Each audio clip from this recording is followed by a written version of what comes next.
Hello everyone, आज हम लोग डिस्कस करते हैं फेरेटिन टेस्ट के बारे में।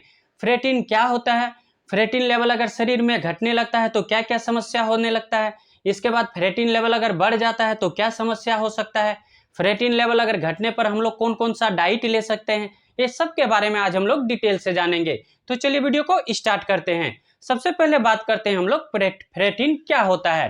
फेरेटिन जो है एक प्रकार का ब्लड प्रोटीन होता है। और फेरेटिन टेस्ट क्यों करवाते हैं? फेरेटिन टेस्ट करवाने का मेन रीजन होता है कि हम लोग इससे यह पता लगाते हैं कि हमारा शरीर में आयरन कितना जमा है और आयरन का जो एब्जॉर्बेशन है यह कितना अच्छा से होता है। इससे हम लोग यह पता लगाते हैं। अब हम लोग जान लेते हैं कि आयरन अगर फेरेटिन लेवल शरीर में कम हो जाता है, कम होने लगता है, तो क्या क्या लक्षण हो सकता है। सबसे पहला लक्षण होता है सर में चक्कर आना, यानी कि जब फेरेटिन लेवल कम होने लगेगा तो माथा में चक्कर आने लगेगा। इसके बाद कमजोरी या थकावट जैसा महसूस होगा। इसके बाद सर में दर्द वगैरह होगा। इसके बाद सांस लेने में कठिनाई होगा। इसके बाद हार्ट बीट होने लगेगा।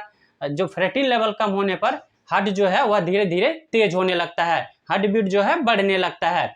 इसके बाद हम लोग जान लेते हैं कि फेरेटिन का क्या कार्य होता है, इसका क्या क्या हमारे शरीर में कार्य करने में मदद करता है।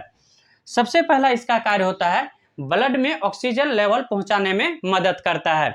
इसके बाद ब्लड शुगर को ऊर्जा में यानी कि एनर्जी में कन्वर्ट करता है।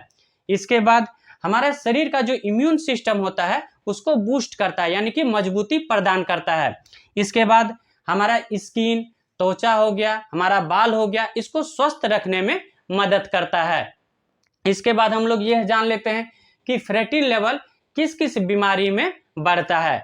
तो सबसे पहला बीमारी होता है निमोनिया में क्या होता है, फेरेटिन लेवल बढ़ सकता है। इसके बाद अगर कोई बैक्टीरियल इन्फेक्शन हो तो उस कंडीशन में फेरेटिन लेवल बढ़ सकता है। इसके बाद फीवर का कंडीशन में फेरेटिन लेवल बढ़ सकता है। इसके बाद लीवर डिजीज में बढ़ सकता है, लीवर में कोई समस्या हो तो उस कंडीशन में भी फेरेटिन बढ़ सकता है। इसके बाद ऑटो इम्यून डिजीज में फेरेटिन लेवल बढ़ सकता है। ऑटो इम्यून डिजीज जैसे एथराइटिस वगैरह होता है, गठियाबाद वगैरह होता है, तो इस कंडीशन में भी क्या होता है, फेरेटिन लेवल बढ़ सकता है।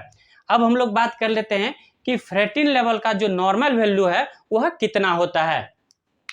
फेरेटिन लेवल का जो मेल में नॉर्मल वैल्यू होता है, मेल और फीमेल,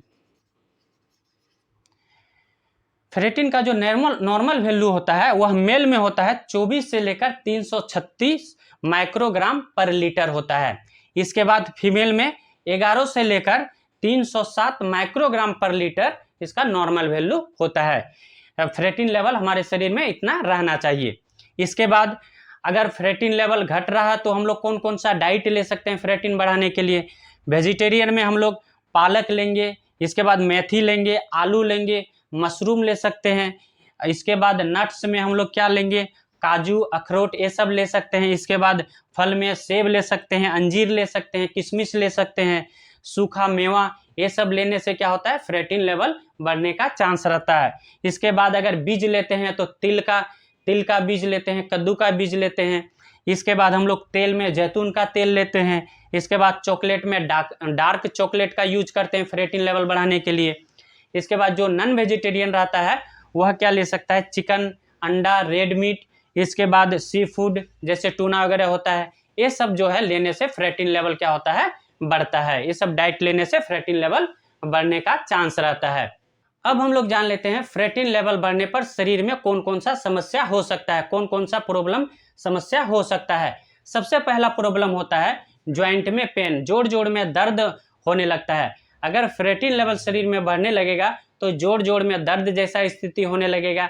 इसके बाद थकावट जैसा महसूस होगा, पूरा शरीर जो है थकावट, सुस्त जैसा महसूस होगा।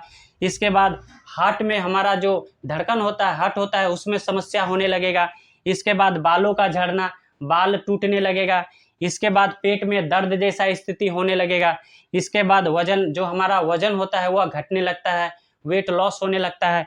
इसके बाद हमारे शरीर में एनर्जी का कमी होने लगता है, पूरा शरीर सुस्त, वीकनेस जैसा महसूस होता है। ये सारा कुछ कारण होता है फेरेटिन लेवल बढ़ने का। इसके बाद हम लोग जान लेते हैं फेरेटिन टेस्ट के साथ साथ हम लोग और कौन कौन सा टेस्ट करवा सकते हैं। उसके साथ में हम लोग फास्टिंग सीरम आयरन टेस्ट करवा सकते हैं। इसके बाद सीरम फ्रेटेनिन करा सकते हैं। इसके बाद TIBC टेस्ट करवा सकते हैं। इसका फुल फॉर्म हो जाता है टोटल आयरन बाइंडिंग कैपेसिटी। ये टेस्ट करवा सकते हैं। इसके बाद हम लोग TS टेस्ट करवा सकते हैं। इसका फुल फॉर्म हो जाता है ट्रांसफेरिन सेचुरेशन। इसके बाद हेमोग्लोबिन टेस्ट करवा सकते हैं, HB टेस्ट। ये सब कुछ टेस्ट आता है, इसके साथ हम लोग करवा सकते हैं। इसके बाद हम लोग इसमें कौन सा ट्रीटमेंट दे सकते हैं, इसके बाद हम लोग ट्रीटमेंट करने के लिए एंटीबायोटिक्स दे सकते हैं। इसके बाद स्वेलिंग का स्थिति में अगर जोर में दर्द का जैसा स्थिति हो रहा है तो उस कंडीशन में हम लोग स्वेलिंग का स्थिति में एंटी इन्फ्लामेटरी मेडिसिन दे सकते हैं। इसके बाद स्टेरॉइड मेडिसिन का भी यूज कर सकते हैं। तो ये सब कुछ मेडिसिन होता है जो हम लोग दे सकते हैं।